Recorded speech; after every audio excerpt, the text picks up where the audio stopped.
शुभ प्रभात। मिर्च की खेती हमारे देश में परंपरागत रूप से होती रही है। यह एक महत्वपूर्ण एवं व्यावसायिक फसल है जिसकी विभिन्न प्रजातियां सब्जी, मसाला, अचार, सॉस के लिए उगाई जाती हैं। व्यावहारिक रूप से यह पूरे भारतवर्ष में उगाई जाती है, यह तो हम सभी जानते हैं, लेकिन निर्यात में भी इसका महत्वपूर्ण योगदान है। प्राय सभी लोग कम या ज्यादा मात्रा में मिर्च का प्रयोग करते हैं।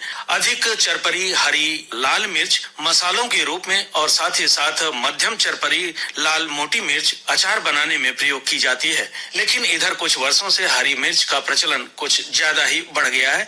ऐसी स्थिति में मिर्च की खेती करके हम लाभ ले सकते हैं, क्योंकि इसकी बहुत अच्छी प्रजातियां भी आ गई हैं।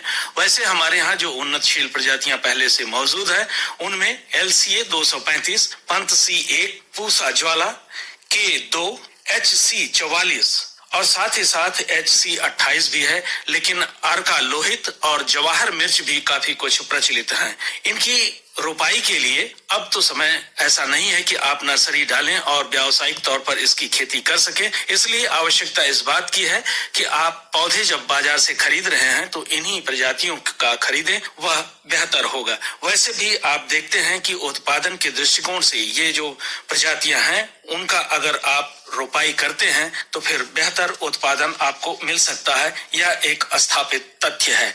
वैसे इसकी रोपाई के लिए जहां तक हो सके पौधों का रोपण शाम के समय करना चाहिए। साफ मौसम या तेज धूप के समय रोपण करने से पौधे अच्छी प्रकार अपनी वृद्धि नहीं कर पाते हैं। पोषण के पश्चात पौधों को फुहारे की सहायता से 2-3 दिनों तक सुबह शाम सिंचाई करें, इससे बेहतर स्थिति बनेगी। मिर्च में रोपण के लिए उचित दूरी और साथ ही साथ ऋतुओं के अनुसार अलग अलग किस्में जो हैं उनकी रोपाई करें। साधारण तौर पर हम यह पाते हैं कि मिर्च की रोपाई पंक्ति से पंक्ति 45 से 75 सेंटीमीटर और पौधे से पौधे की 30 से 45 सेंटीमीटर रखी जाती है। कारण कि इनकी जितनी बढ़वार होती है उस बढ़वार के आधार पर ही हम इनकी रोपाई के लिए व्यवस्था करते हैं।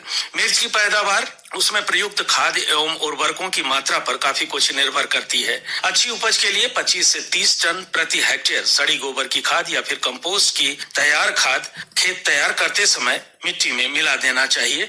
वैसे इसके अतिरिक्त जो रासायनिक उर्वरक हैं उनका भी प्रयोग संस्तुत किया जाता है। 100 से 110 किलोग्राम नाइट्रोजन, 40 से 60 किलोग्राम फास्फोरस और 40 से 50 किलोग्राम म्यूरेट ऑफ पोटाश के रूप में पोटाश की आपूर्ति करते हैं प्रति हेक्टेयर की दर से। नाइट्रोजन की आधी और फास्फोरस और साथ ही साथ पोटाश की पूरी मात्रा रोपाई से पहले ही खेत में मिला देते हैं। शेष जो नाइट्रोजन की मात्रा बची है उसे 2 भागों में बांट कर रखते हैं, जो कि रोपण से 25 से 45 दिनों पश्चात खड़ी फसल में डालने की आवश्यकता पड़ती है, तो उस समय आप डाल सकें। खरपतवार नियंत्रण और जो कार्य इससे संबंधित हैं वह तो आपको करना ही करना है, लेकिन एक कार्य और आपको रोपाई के समय करना है, वह यह है कि इनकी जड़ों को कैप्टाफ या किसी भी फफूंदनाशक दवा में जो घोल बनाए हैं आप उसमें डुबोकर तभी रोपाई करें तो बेहतर स्थिति होगी।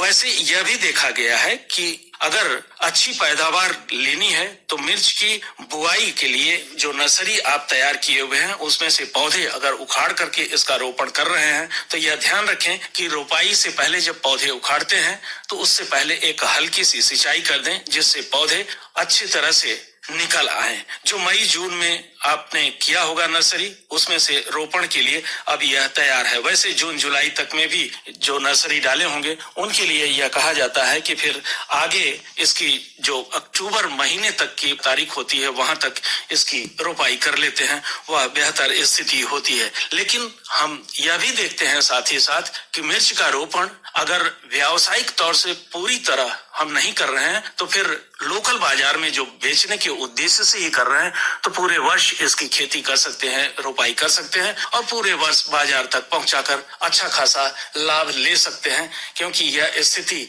आपके लिए बेहतर होगी।